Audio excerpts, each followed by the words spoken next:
Bismillah, Assalamualaikum warahmatullahi wabarakatuh. Perkenalkan, nama saya Wanda Salsabila dengan stamp G21 20040 dari kelas genap.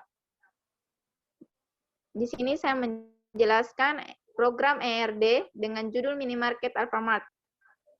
Baiklah, di sini saya ingin menjelaskan penjelasan ERD. ERD merupakan suatu pemodelan dari basis data relasional yang didasarkan atas persepsi di dalam dunia nyata. Dunia ini senantiasa terdiri dari sekumpulan objek yang saling berhubungan antara satu dengan yang lainnya. Dalam ERD ini terdiri dari simbol-simbol yang digunakan dalam pembuatan suatu ERD. Yang pertama, simbol kotak persegi panjang menggambarkan himpunan suatu entitas. Yang kedua, simbol elips menggambarkan atribut-atribut dari entitas tersebut. Yang ketiga, simbol bola ketupat menggambarkan hubungan antara himpunan entitas.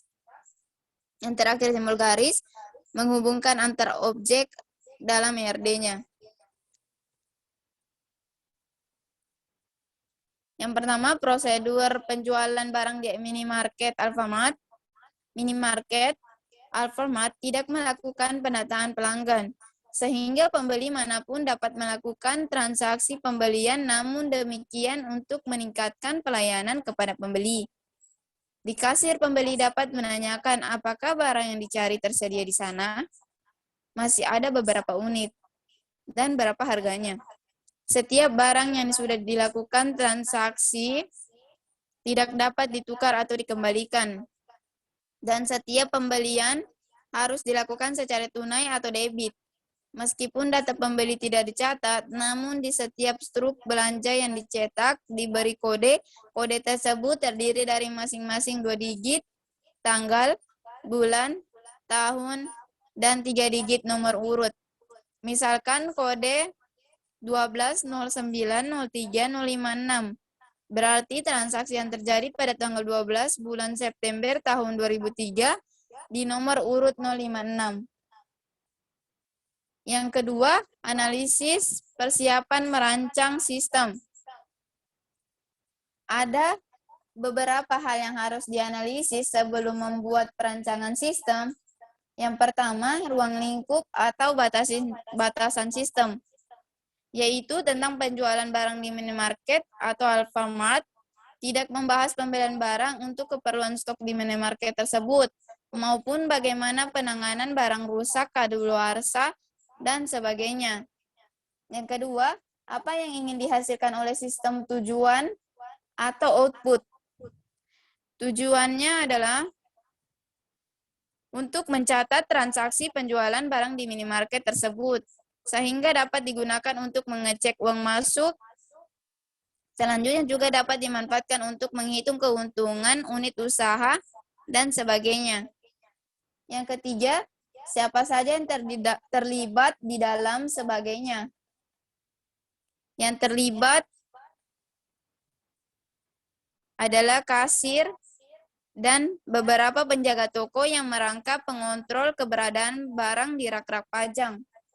Yang keempat, user interface sistem informasi inventory.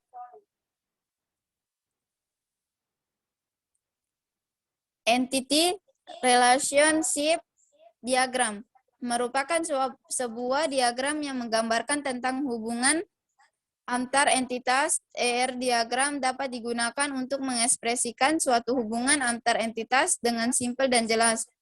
Dalam mengekspresikannya, diagram digambarkan dengan 3 bentuk diagram dasar, yaitu yang pertama, persegi digunakan untuk mempresentasikan suatu entitas. Yang kedua, elips digunakan untuk mempresentasikan atribut. Yang ketiga, garis digunakan untuk mempresentasikan hubungan.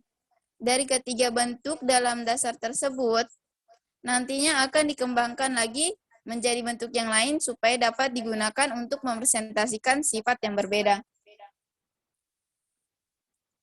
Nah, di sini saya ingin menjelaskan sedikit studi kasus tentang database penjualan dan pembelian pada sebuah minimarket.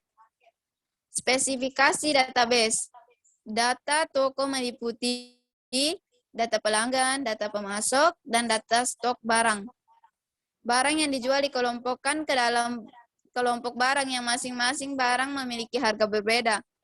Data dari pelanggan meliputi ID pelanggan, nama pelanggan, alamat pelanggan, dan telepon pelanggan. Data dari pemasok meliputi ID pemasok, nama pemasok, alamat pemasok, dan telepon pemasok. Pelanggan dapat membeli lebih dari satu barang selama stok masih ada.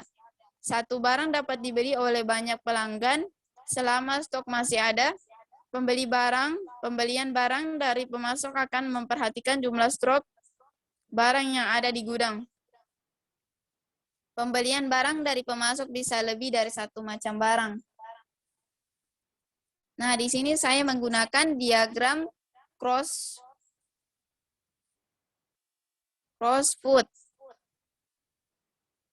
Nah, di sini bisa kita lihat ada kode ID pasoknya. Kita enter. Kita memiliki jumlah stoknya itu sekitar 11.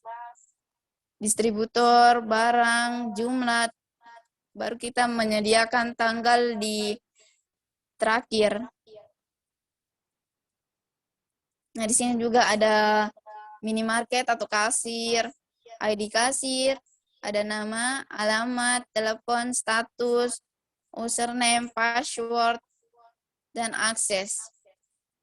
Nah, bisa kita lihat juga di sini ada minimarket penjualan, ada ID penjualan, ID barang, ID kasir, jumlah, total, dan tanggal. Di sini lagi terakhir ada minimarket barang, yaitu ada ID barang, nama barang, stok, harga pokok, harga jual, PPN, dan diskon. Nah, di sini ada sedikit diagram atau atribut. Di sini ada nomor pegawai, nama, alamat untuk di kasir. Kalau untuk di penjualan ada nomor karyawan, tanggal bayar, nomor pegawai, kode barang, jumlah barang. Nah, di sini untuk barang sendiri ada nama barang, kode barang, harga, jenis, stok, dan merek. Nah, ini adalah diagram akhir untuk minimarket Alfamart. Di pelanggan ada ID pelanggan, nama pelanggan, alamat pelanggan, telepon pelanggan. Di sini ada transaksi penjualan, ID pelanggan, kode barang, nomor transaksi, harga jual barang, banyak transaksi dengan tanggal transaksi. Untuk barang itu ada kode barang, nama barang,